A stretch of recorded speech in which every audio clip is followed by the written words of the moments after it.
ব্যক্তি একজন কিন্তু দুই রাজ্যের ভোটার তালিকায় নাম, এরকমই একজনকে প্রার্থী করার অভিযোগ তৃণমূলের বিরুদ্ধে। ঘটনার প্রতিবাদে সোচ্চার হলেন বিজেপি বিধায়ক অগ্নিমিত্রা পাল।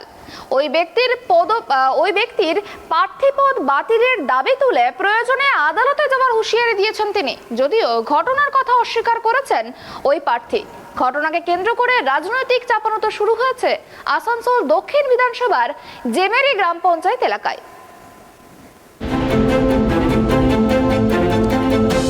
একই ব্যক্তির দুই রাজ্যের ভোটার তালিকায় নাম, এরকম একজনকে প্রার্থী করেছে তৃণমূল। প্রতিবাদে সোচ্চার বিজেপি বিধায়ক অগ্নিমিত্রা পাল।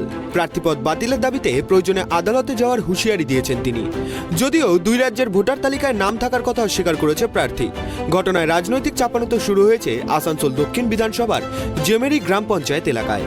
এই গ্রাম পঞ্চায়েতের 241 নম্বর বুথে তৃণমূল কংগ্রেসের মনোনীত প্রার্থী পঙ্কজ কুমার যাদব।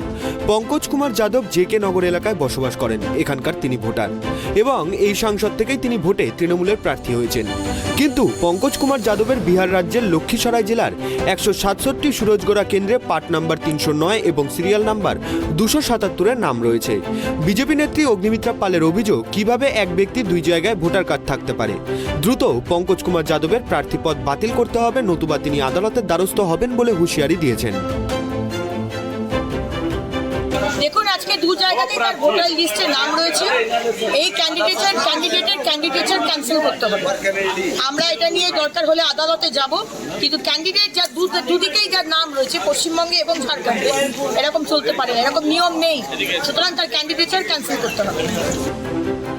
অপরদিকে পঙ্কজ কুমার যাদব এই প্রসঙ্গে জানিয়েছেন, তিনি বিহার খুব কমই যান। দল যখন তাকে পঞ্চায়েত ভোটে প্রার্থী করার সিদ্ধান্ত নেয়, তখন তিনি জানতে পারেন বিহারে তার ভোটার লিস্টে নাম রয়েছে।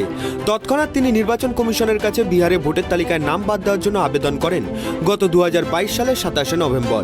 তারপরে বিহারের ভোটার তালিকা থেকে তার নাম বাদ দিয়ে দেওয়া উচিত ছিল। এই বিষয় নিয়ে তিনি কিছুই জানেন না বলে দাবি করেছেন পঙ্কজ কুমার যাদব।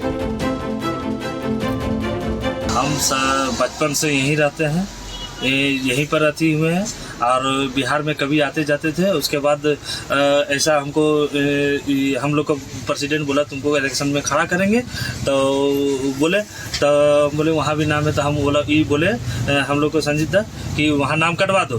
उसके लिए हम आवेदन कर चुके हैं। 27/11/2022 को हम इसके लिए आवेदन कर चुके हैं। आवेदन कर चुके, उसके बाद क्या हुआ नहीं हुआ, नाम भी मेरा शायद कट गया होगा, ये अभी चेक नहीं किए हैं और शायद कट गया होगा।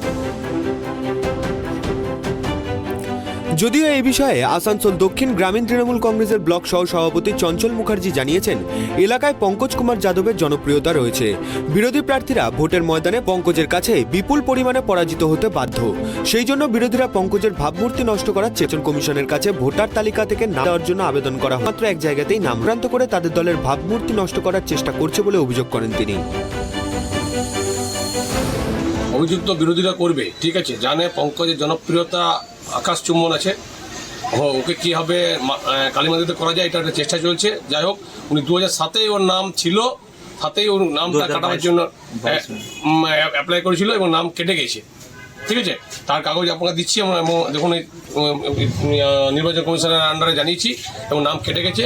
তা সত্ত্বেও একটা বদনাম করার চেষ্টা করছে, যেহেতু ভালো ক্যান্ডিডেট, পরিষ্কার পরিচ্ছন্ন ভাবমূর্তি, এলাকায় কাজ করে এবং জনপ্রিয় ছেলে, বিভিন্ন সামাজিক কাজের সাথে যুক্ত থাকে, তাই জন্য তার এর সাথে এসব জিনিস বলছে। পঞ্চায়েত নির্বাচনের আগে এই ধরনের ঘটনাকে ঘিরে শুরু হয়েছে রাজনৈতিক চাপানোতর। বিরোধীদের চক্রান্তের জবাব ভোট বাক্সেই দেবে জনসাধারণ, এমনটাই মনে করছে তৃণমূল নেতৃত্ব। আসানসোল থেকে আকাশ খানের রিপোর্ট, ট্রাইব টিভি।